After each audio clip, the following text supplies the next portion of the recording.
Ayatollah Ali Khamenei, the man who shaped modern Iran's theocratic system for over 3 decades, is dead at 86.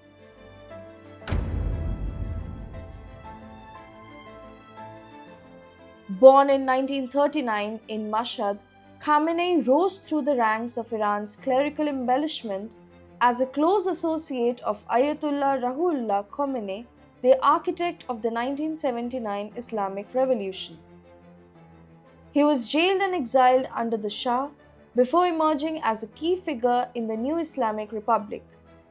After serving as Iran's president during the turbulent Iran-Iraq war years, Khamenei took over as supreme leader in 1989 following Khomeini's death.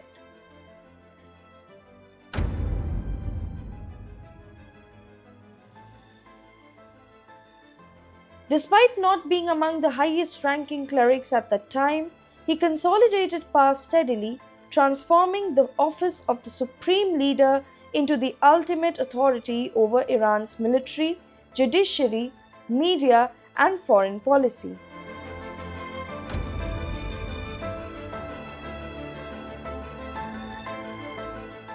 Under his leadership, Iran expanded its regional influence through proxy networks while maintaining a deeply adversarial stance towards the United States and Israel, particularly over its nuclear program.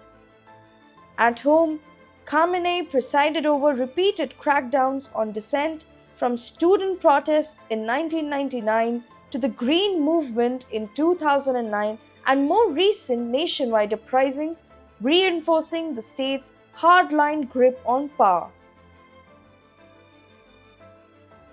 His tenure also saw the rise of the powerful Revolutionary Guard as a dominant political and economic force within Iran. While he briefly backed diplomatic engagement, including the 2015 nuclear deal, relations with the West remained strained, especially after the US withdrawal from the agreement in 2018. Khamenei's leadership combined religious authority with political control, earning him loyal supporters within the establishment, but also deep criticism from those who saw his rule as authoritarian.